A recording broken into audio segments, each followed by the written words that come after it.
నమస్తే, ఎలా ఉన్నారు? బాగున్నారా? నేను మీ పద్మజ. ఈ రోజు నేను మీకు ఈ వీడియోలో చాలా సింపుల్ గా చాలా త్వరగా చేసుకుని రొయ్యల ఇగురు రెసిపీని చూపిస్తాను. రొయ్యల కూరని చాలా రకాలుగా చేయొచ్చు. నేను చూపించినట్టుగా ఒకసారి చేసుకొని చూడండి, మీ అందరికి చాలా నచ్చుతుంది. చాలా తక్కువ మసాలాలు వేసినా కూడా ఈ రొయ్యల కూర రుచి చాలా బాగుంటుంది. ఆలస్యం చేయకుండా వీడియో చూసేద్దాం. ముందుగా మిక్సర్ జార్లోకి 3 టీ స్పూన్ల దాకా ధనియాలు వేసుకోండి. అలాగే 1 టీ స్పూన్ గసగసాలు, హాఫ్ టీ స్పూన్ జీలకర్ర, హాఫ్ టీ స్పూన్ సాజీరా, ఒక చిన్న అనాస పువ్వు, 2 ఇలాచీలు, 4 లవంగాలు, 1 ఇంచు దాల్చిన చెక్క ముక్క వేసుకొని వీటన్నిటిని మెత్తగా పొడి చేసుకోవాలి. ఇలా పొడి చేసుకున్న మసాలాని సువాసన పోకుండా మూత పెట్టేసి పక్కన ఉంచండి. ఇప్పుడు స్టవ్ వెలిగించి ప్యాన్ పెట్టుకొని అందులోకి 1 టేబుల్ స్పూన్ నూనె వేసుకొని నూనె వేడైన తర్వాత శుభ్రంగా కడుక్కున్న హాఫ్ కేజీ రొయ్యలన్నిటిని ఈ ప్యాన్ లోకి వేసుకోవాలి. నేను రొయ్యలు కడిగేటప్పుడే వీటిలో ఉప్పు వేయలేదండి. ఉప్పు వేస్తే రొయ్యలు చాలా తొందరగా పట్టేస్తాయి, అందుకని వెనిగర్ వేసి కడుక్కున్నాను. ఇప్పుడు ఈ రొయ్యల్లోకి 1/2 టీ స్పూన్ ఉప్పు, 1/2 టీ స్పూన్ పసుపు వేసుకొని వీటన్నిటిని మంచిగా కలిసేలాగా కలుపుకోవాలి. ఇలా కలిపేసుకున్న తర్వాత మూత పెట్టేసి ఈ రొయ్యల్ని ఉడికించాలి.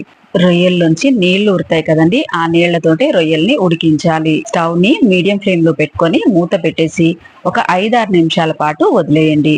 ఒక 6 నిమిషాల తర్వాత మూత తీసి చూద్దామండి. చూడండి, రొయ్యల్లోంచి ఇలా నీళ్ళన్నీ ఊరాయి కదా, ఈ నీళ్ళన్నీ ఎగిరిపోయేదాకా ఈ రొయ్యల్ని ఉడికించాలి. ఇంకొక 2-3 నిమిషాలకు చూడండి, రొయ్యల్లోని నీళ్ళన్నీ ఎగిరిపోయాయి, రొయ్యలు చక్కగా ఉడికాయి కూడా. ఇప్పుడు ఈ రొయ్యల్ని తీసేసి పక్కన ఉంచండి. రొయ్యలు ఎగురు చేసుకోవడం కోసం వెడల్పాటి గిన్నె పెట్టుకొని అందులోకి 3 టేబుల్ స్పూన్ల దాకా నూనె వేసుకోండి. నూనె వేడవగానే 2 మీడియం సైజున ఉల్లిపాయల్ని ఇలా సన్న ముక్కలుగా కట్ చేసుకొని వేసుకొని ఉల్లిపాయలు గోల్డెన్ బ్రౌన్ కలర్ వచ్చేదాకా వేయించుకోవాలి. చూడండి, ఉల్లిపాయలు ఇలా ఎర్రగా వేగిపోగానే ఇప్పుడు మనం ఇందులోకి ఫ్రెష్ గా నూరుకున్న అల్లం వెల్లుల్లి పేస్ట్ 1 టేబుల్ స్పూన్ వేసుకోవాలి. దీంతో పాటు ఇంకొక 1/2 టీ స్పూన్ ఉప్పు, 1/2 టీ స్పూన్ పసుపు వేసుకొని అల్లం వెల్లుల్లి పచ్చివాసన పోయేదాకా వేపుకోవాలి. ఉప్పు ఒకసారి వేయకూడదండి, వేస్తే ఎక్కువైపోతుంది, అందుకని ఉప్పు చూసుకొని తక్కువ వేసుకోండి. ఇలా అల్లం వెల్లుల్లి కూడా వేగిపోయిన తర్వాత ఇప్పుడు ఇందులోకి 4 మీడియం సైజు ఉన్న టమాటాలని ఇలా సన్న ముక్కలుగా కట్ చేసుకొని వేసుకొని ఇదంతా కలిసేలాగా కలిపేసుకొని మూత పెట్టేసి స్టవ్ ని లో ఫ్లేమ్ లో పెట్టుకొని టమాటాలని మగ్గనివ్వండి. మధ్యలో కలుపుకుంటూ టమాటాలని పూర్తిగా మగ్గించుకోవాలి. ఒక 5-6 నిమిషాల తర్వాత మూత తీసి చూద్దామండి. చూడండి, టమాటాలు పూర్తిగా మగ్గిపోయాయి. ఇప్పుడు ఈ టమాటాల్లోకి మనం ముందుగా ఉడికించుకున్నాం కదా రొయ్యలు, ఆ రొయ్యలన్నీ ఇందులోకి వేసేసుకోవాలి. రొయ్యలు వేసుకున్న తర్వాత మీ రుచికి సరిపడా కారం వేసుకోండి. నేనైతే 2 టేబుల్ స్పూన్ల కారం వేస్తున్నాను.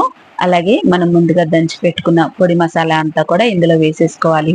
వీటితో పాటు ఒక 4-5 పచ్చిమిర్చిని ఇలా చీలికలు చేసుకొని వేసుకొని ఇదంతా కలిసేలాగా ఒకసారి మంచిగా కలుపుకోవాలి. మన సబ్స్క్రైబర్ సుకన్య గారు రొయ్యల కూర చేసి చూపించమని కామెంట్ చేశారు. ఆవిడ కోసం నేను ఈ రోజు ఈ రొయ్యల కూర తయారు చేస్తున్నాను. సుకన్య గారు, మీకోసం ఈ రొయ్యల కూర రెసిపీని పెడుతున్నాను. మీరు చేసుకొని తిన్న తర్వాత ఎలా ఉందో కామెంట్ చేయండి. ఇలా మసాలాలన్నీ రొయ్యలకి పట్టేలాగా మంచిగా కలిపేసుకొని ఈ టైంలో మీరు ఉప్పు కారం చెక్ చేసుకోండి. మీ రుచికి సరిపడా ఉప్పుని కారాన్ని వేసేసుకున్న తర్వాత మూత పెట్టేసి స్టవ్ ని లో ఫ్లేమ్ లో పెట్టుకొని ఈ మసాలాల్ని ఒక 2 నిమిషాల పాటు మగ్గనివ్వండి. 2 నిమిషాల తర్వాత మూత తీసి చూద్దామండి. ఆయిల్ అంతా ఇలా సపరేట్ అయ్యి కారంలోని పచ్చివాసన అంతా పోయిన తర్వాత దీన్ని ఇప్పుడు ఒకసారి మనం మంచిగా కలిపేసుకొని ఇందులోకి గ్రేవీకి సరిపడా నీళ్ళని పోసుకోవాలి. 1 కప్పు నీళ్లు పోసుకొని ఇదంతా కలిసేలాగా ఒకసారి మంచిగా కలిపేసుకొని ఇప్పుడు ఇందులోకి ఒక రెమ్మ కరివేపాకు, కొంచెం సన్నగా కట్ చేసుకున్న కొత్తిమీర వేసుకొని స్టవ్ ని మీడియం ఫ్లేమ్ లో పెట్టుకొని మూత పెట్టేసి గ్రేవీని కొంచెం చిక్కబడనివ్వాలి. ఒక 5 నిమిషాల తర్వాత మూత తీసి చూద్దామండి. చూడండి, ఆయిల్ అంతా సపరేట్ అయ్యి గ్రేవీ కూడా మంచిగా చిక్కబడింది. అలాగే మనం వేసిన మసాలా తోటి గుమగుమలాడుతూ మంచి వాసన వస్తుంది.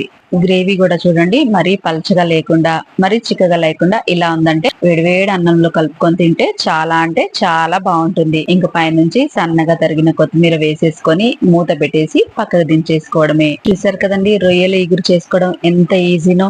ఎక్కువ మసాలాలు లేకుండా చాలా సింపుల్ గా చేసుకునే ఈ రొయ్యల ఇగురు రెసిపీని మీరు ఇంట్లో ఒకసారి తప్పకుండా ట్రై చేయండి. వేడివేడి అన్నం చపాతీల్లోకి ఈ రొయ్యల ఇగురు చాలా బాగుంటుంది. ఈ సింపుల్ అండ్ టేస్టీ రెసిపీ కనుక మీకు నచ్చినట్టయితే లైక్ చేయండి, షేర్ చేయండి, కామెంట్ చేయండి. ఇలాంటి మరిన్ని మంచి రెసిపీస్ కోసం నా ఛానల్ ని సబ్స్క్రైబ్ చేసుకోండి. మరో మంచి రెసిపీతో మళ్ళీ కలుసుకుందాం. అంతవరకు సెలవు. నమస్తే.